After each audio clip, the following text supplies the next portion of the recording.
Welcome to southern esoteric investigator.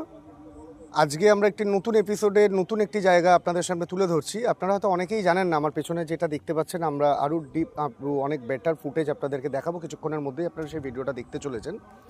এটি হচ্ছে জটার দেউল। এটা একটা প্রাচীনতম মন্দির। আমাদের দেশের যারা আমাদের যে ভাস্কর্য যেটা আছে তার তো সাক্ষী এটা বলাই চলে। তার সঙ্গে হচ্ছে এটা একটি শিবের আদি পীঠস্থান। যদিও এখন এই মন্দিরটা ভগ্নপ্রায়, এটা প্রায় 1000 বছর পুরনো। আর্কিওলজিক্যাল সার্ভে অফ ইন্ডিয়া এখন এটার মেনটেন্যান্সের দায়িত্বে আছেন, ওনারাই সংরক্ষণ করছেন এটাকে।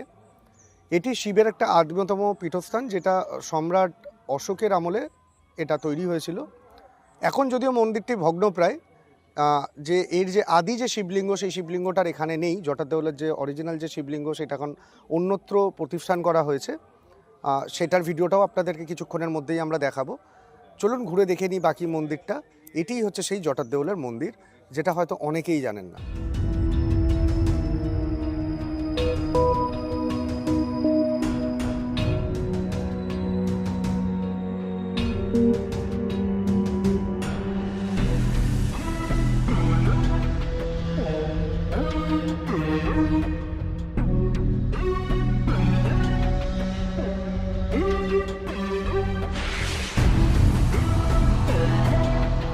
আজকে আমরা একটা নতুন এপিসোডে আপনাদের সামনে হাজির। আজকে আমরা একটু এক্সপ্লোর করার প্ল্যানে আছি, সেইভাবে বেরিয়েছি। আজ অনেক কিছু আপনাদেরকে দেখাবো।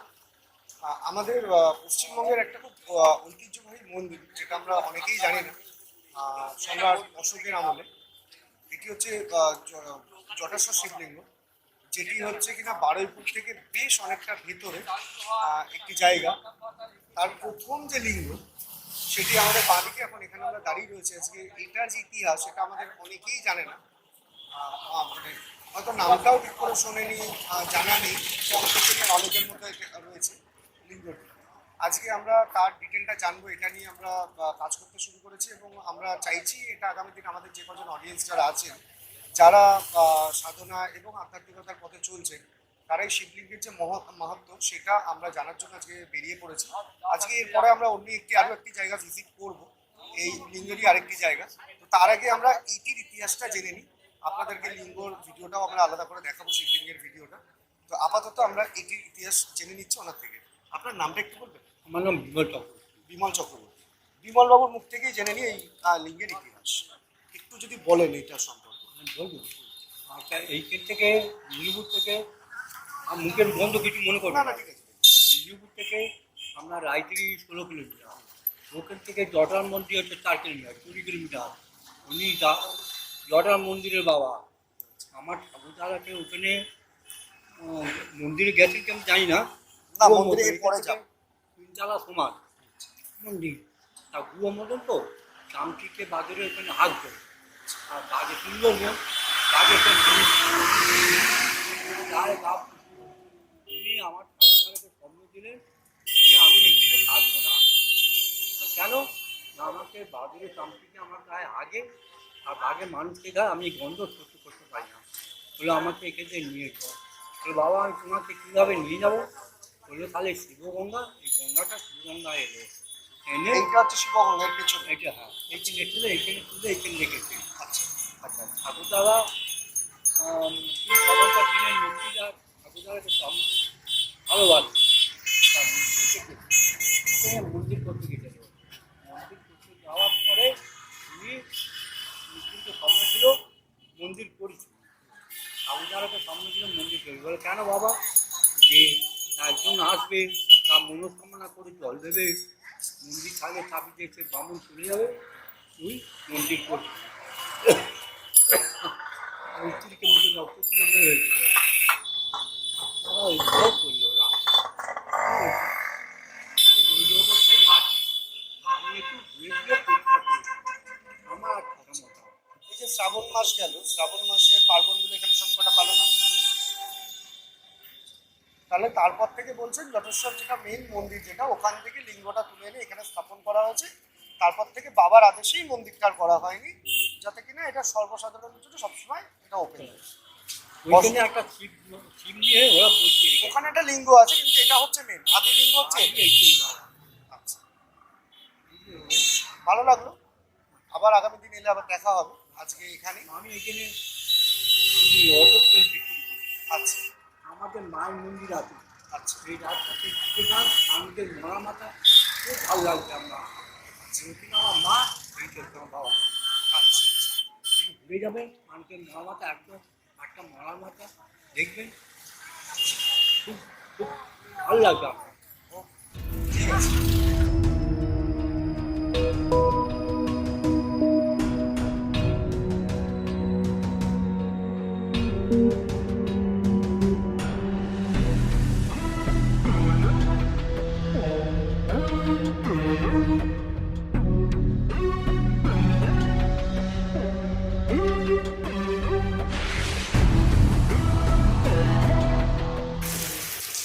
আজকেই মানে একটা অদ্ভুত একটা পরিবেশের মধ্যে থেকে আমরা আজকে অনেকটা জার্নি করে চলে এসেছি। এর আগে বেশ কিছু মন্দির আপনাদেরকে দেখালাম।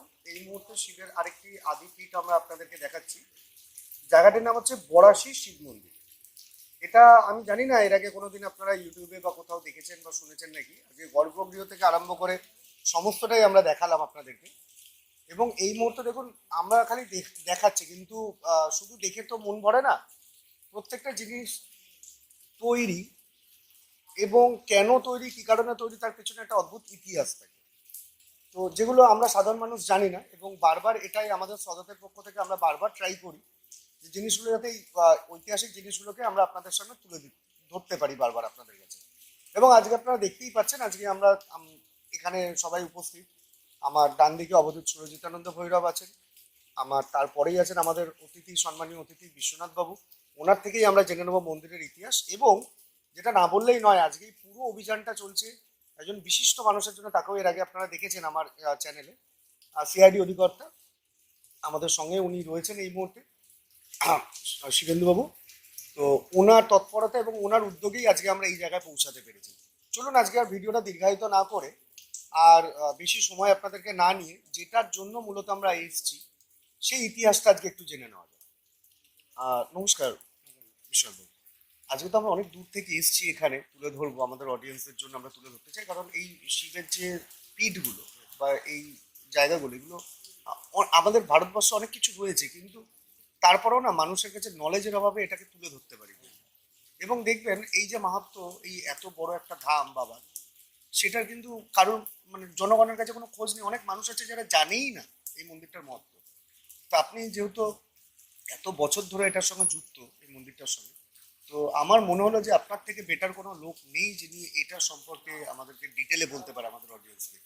ঠিক সেই কারণেই আমি আপনাকে রিকোয়েস্ট করব, আমি জানি আপনার কথা বলা বারণ, খুব অল্প করে আমাদের দর্শকের উদ্দেশ্যে যদি এই মন্দিরটার তৈরির ইতিহাস সম্পর্কে একটু বলেন। অবশ্য এই জিনিসটা আমাদের এতে দেওয়া আছে, চৈতন্য ভাগবতে দেওয়া আছে কিন্তু। আচ্ছা তারপর আমাদের দেবীবাবু আপনার একটা পত্রিকা পাঠ করেছিল, তাতেও দেওয়া আছে।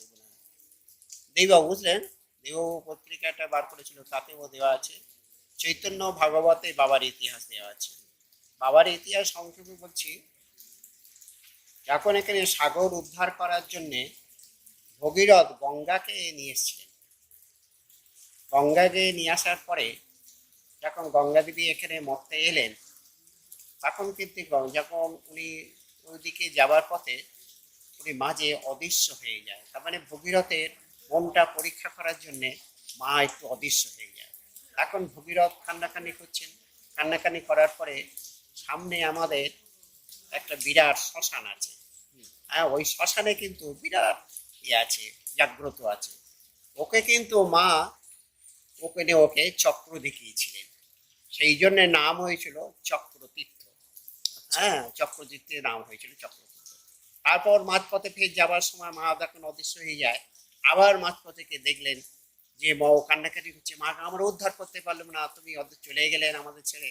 আবার ওখানে শঙ্খ শঙ্খ বাজিয়েছিলেন, সেই জন্য মাছে আছে শঙ্খধ্বনা বলে। আচ্ছা, তারপর ওরা যখন চলে গেলেন, তখন একটা উপরে দেবতাদের মধ্যে একটা আলোচনা হচ্ছে। কি আলোচনা? দেখো আমরা তো আছি, একটা তীর্থস্থান আমাদের করার জন্য খুব উদ্যোগ হচ্ছে। বলিস কি তীর্থস্থান? তারপরে আমাদের কাশীধাম করার জন্য আমাদের একটা প্রস্তুতি হচ্ছে। তখন সবাই বলছে যে কোথায় করলে ভালো হয়, তোমরা বলো, সকলে মিলে বলো কোথায় স্থানটা। তখন গঙ্গা দেবী বলেছিলেন যে চক্রতীর্থ মহাতীর্থস্থান, উপযুক্ত স্থান, ওখানে যদি আমাদের কাশিধাম করা যায় খুবই সুন্দর হবে। কিন্তু তখন কি বলে, ঠিক আছে তাহলে একটা আলোচনা করো, সব দেবতাদের নিমন্ত্রণ করো, তাহলে যাওয়া হবে চক্রতীর্থে। তখনও ওই গঙ্গা দেবী সব ভাই দেবতাদের নিমন্ত্রণ করলেন চক্রতীর্থে আসার জন্য। যখন চক্রতীর্থে এসেছেন, 33 কোটি দেবতারা চক্রতীর্থে এসেছেন। আসার পরে দেবাদিদেব ভোলা মহেশ্বর ওনার আসতে একটু বিলম্ব হচ্ছে। উনি তখন কি করলেন, চক্রতীর্থের পাশে একটা গ্রাম ছিল নীলমাধব বলে, একটা জাগ্রত বিগ্রহ ছিল মাধবপুর গ্রামে।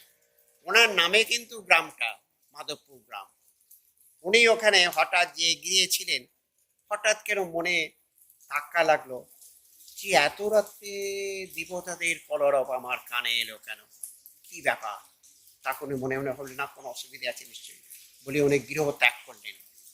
গৃহ ত্যাগ করে দেখলেন যে এত এত আলোর জ্যোতি কেন, তো কৃষ্ণপক্ষ, এত আলোর জ্যোতি কেন। উনি আস্তে আস্তে ওই চক্রতীর্থের দিকে যেতে রইলেন। দেখলেন আরো যেন আলোর জ্যোতি। যখন চক্রতীর্থে পৌঁছে গেলেন তখন দেখলেন যে সব দেবতাদের সভা হচ্ছে। বলে এত দেবতা এখানে এসেছেন, আমার গা কাটারে, বলে এত দেবতারা এখানে এসেছেন, কি ব্যাপার, কি উদ্দেশ্য। বলে উনি দলে ভিড়ে গেলেন। দলে ভিড়ে গিয়ে দামছেন যে এখানে কাশিধাম হবে, সবাই এসে গেছে, 33 কোটি দেবতারা সবাই এসে, কিন্তু দেবাদিদেব ভোলা মহেশ্বর এখন আসেননি। তো সে কি, তা বলে হ্যাঁ। উনি এখন মনে মনে ভাবলেন যে এখানে কাশিধাম হতে দেব না, তাহলে আমাকে আর কেউ দেখবে না, আমি যেখানে জাগ্রত হয়ে আছি, ভক্তরা আমার দিকে আসে, কিন্তু এখানে যদি কাশিধাম হয়ে যায় তাহলে তো আমার তো কেউ দেখবে না, জলও দেবে না। উনি তখন মনে মনে ভাবলেন যে এখানে জিনিসটা নষ্ট করার দরকার। ফলে উনি ওখান থেকে গৃহ ত্যাগ করলেন। ওখানে ত্যাগ করে এইদিকে চলে এলেন। যেতে গেলে স্বয়ং ভগবান ভোলা মহেশ্বর যেতে গেলে এই রাস্তা, এটা দাঁড়ি রাস্তা বলে, এই রাস্তা দিয়ে যেতে। তখন এখানে জঙ্গল অবস্থা, এই জঙ্গলে উনি হানা দিলেন।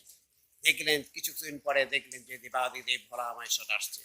ভোলা মহেশ্বর যখন আসছেন উনি তখন বললেন এই তো সুযোগ, তাহলে আটকাতে হবে। তখন কি করলেন, অসাধ্য সাধন ধারণ করলেন। কি, শ্বেত রূপ কাক ধারণ করলেন, করে তখন কা কা করে ডাকতে আরম্ভ করে দিলেন। দেবার পরে দেখলেন দেবাদিদেব ভোলা মহেশ্বর বললে কি সর্বনাশ, তাহলে প্রভাত হয়ে গেছে, আর তো নেই কেউ, সবাই চলে গেছে, আমি কি আর কি করবো। বাধ্য উনি এখানে উঠে পড়লেন। এখানে উঠে পড়ে দেখলেন যে এখনো 3 পর রাত বাকি আছে প্রভাত হতে। কে উনি জানতে পারলেন কে করলো, তখন নীলমাধব উনি জানতে পারলেন যে নীলমাধব করেছে। তখন নীলমাধবকে অভিশাপ করে, দেখো নীলমাধব, এরা তীর্থস্থান নষ্ট করে দিলে ভালো হবে না, যে বংশ থাকবে সেই বংশ তুমি লোটপাট হয়ে যাবে, পরে তুমি ভিটের ছাড়া হয়ে যাবে। তাই ঠিক হলো, উনি যখন ওই মাধবপুর গ্রামে ছিলেন, থাকার পরে যে গিয়েছিলেন সেই ভক্ত কিন্তু এই যেমন দাদু ভাই আছে, ওনার ঠাকুরদা পৌঁছাইরা সেবা করতেন ওই ইয়েতে মাধবপুরে। তার কাছে বললো দেখুন আমি না এই নীল মাধব রাখবো না, সাব্যস্ত ঠাকুর আমরা রাখবো না, ব্রাহ্মণ লোক অবহেলা করবে। উনি সেইটা মাধবপুর থেকে ওনার হাতে দিলে উনি সরবেরিয়া চলে এলেন। সরবেরিয়া কিনে এলেন, আমরা দেখেছি, আমরা সেবাও করেছি। এই চতুর্ভুজ এত বড় পুষ্টি পাথর একদম, হ্যাঁ কালো, আমরা সেবাও করেছি। কিছুদিন পরে আমরা দেখছি খেলাধুলা করছি মাঠে। কিছুদিন পরে দেখলাম যে ওনাকে ইয়েতে ভ্যানে করে চটে জুড়িয়ে নারকেল জুড়ি দিয়ে বেঁধে নিয়ে চলে যাচ্ছে। আমরা কি নিয়ে যাচ্ছ গো, বলে তোমাদের দেশে নীলমাধব। বলি কি ব্যাপার, ও নীলমাধব চলে যাচ্ছে কেন, কিন্তু বাবার অভিশাপ আছে, ও বাড়িতে থাকবে না সাব্যস্ত ঠাকুর। আমরা তখন বাবাকে গল্প করছি, বাবা দেখো সেই নীলমাধব একজন কারা নিয়ে ভ্যানে করে চলে গেল। বলো তো অভিশাপ আছে, ও তো চলেই যাবে, কিচ্ছু করার নেই। চলে গেলেন। দেবাদিদেব ভোলা মহেশ্বর এখানে পড়ে রইলেন। উনি কিছু সেবাও খাচ্ছে না, প্রতিষ্ঠা হচ্ছে না, পুজোও খাচ্ছে না, চুপ করে পড়ে আছে। একটা সাধু জানতে পেরেছিলেন দেবাদিদেব ভোলা মহেশ্বর এসছে, ওনার কাছে একটা মানিক আছে। সে এসে কিন্তু খোঁজাখুঁজি করছে, খুব খোঁজাখুঁজি করছে। করার পরে দেবাদিদেব ভোলা মহেশ্বর বলেছিল, অরে ভক্ত, এটা তোর ভাগ্যের জিনিস না, তুই এখানে আছিস কেন, এটা তুই সাধু সন্ন্যাসী লোক, তোর এত লোক কেন। যখন ও চেষ্টা করছে যে আগুন লাগাবার জন্য জ্বালান পাতি খুঁজে যখন আগুন লাগাবে, তখন সেই মানিকটা ঠিকরে কিন্তু এই পুকুরে পড়েছিল। সেই জন্য পুকুরটার নাম হচ্ছে পরেশ কুণ্ড। ওই পুকুরটা পড়েছে, মানিকটা পড়েছে, মানিকটার এক নাম হচ্ছে পরেশ, সেই জন্য পুকুরটার নাম হচ্ছে পরেশ কুণ্ড। দেবাদিদেব ভোলা মহেশ্বর পড়ে রইলেন, কোনো অসুবিধা নেই। কি করলেন, কিছু ভক্তদের বশীভূত করে জঙ্গলে টেনে আনলেন, তাদের সেবা খেতে রইল, আর তাদের মনস্কামনা পূরণ করছে, তাদের ব্যাধি থেকে মুক্তি করছেন আর বাবা হিসেবে খাচ্ছেন। তারপর ওই নবাব আলিবর্দী সাহেব রাজত্ব যখন ছিল তখন উনি সুন্দরবন ভ্রমণ করতে এসেছিলেন।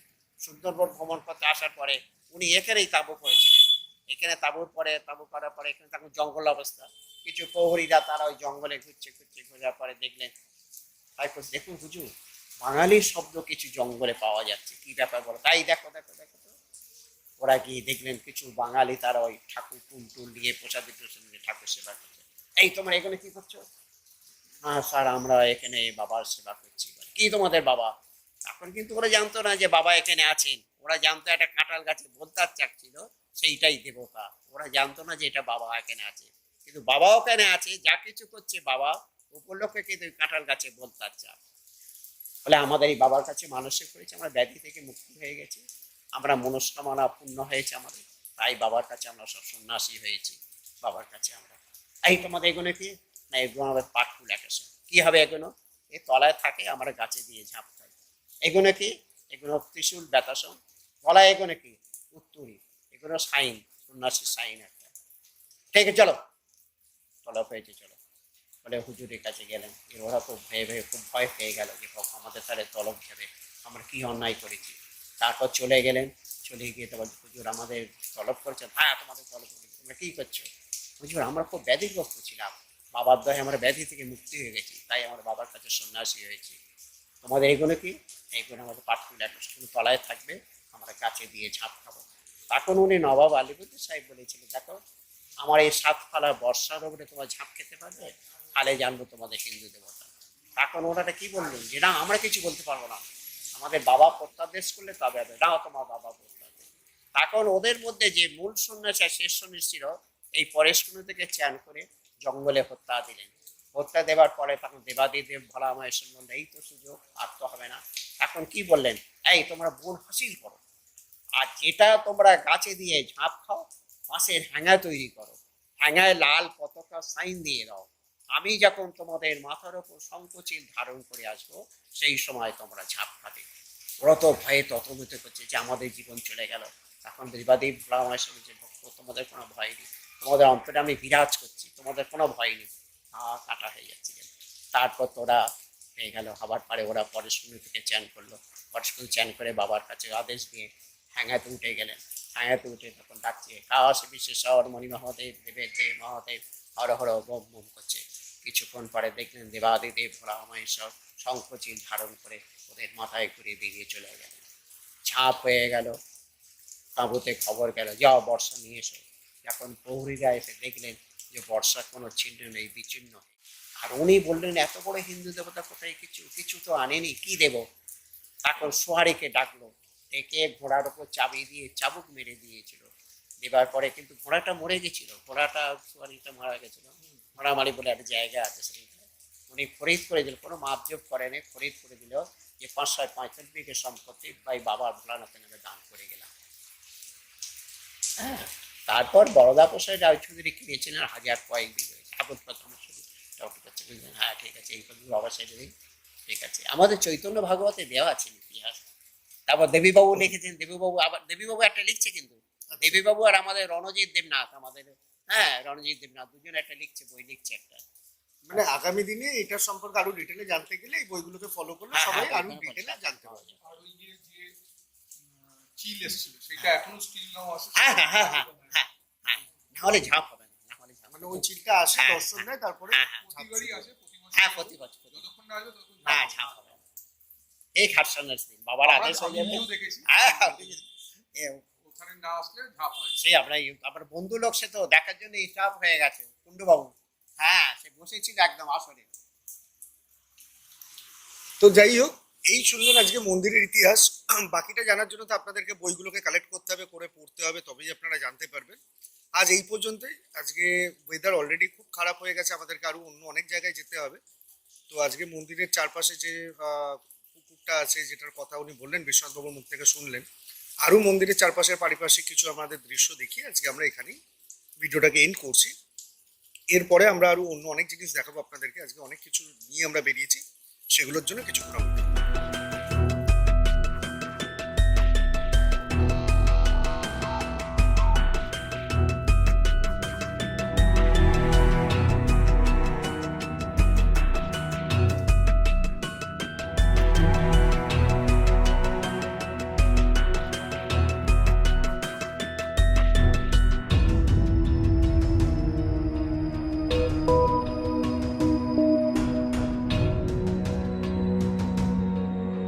ধন্যবাদ।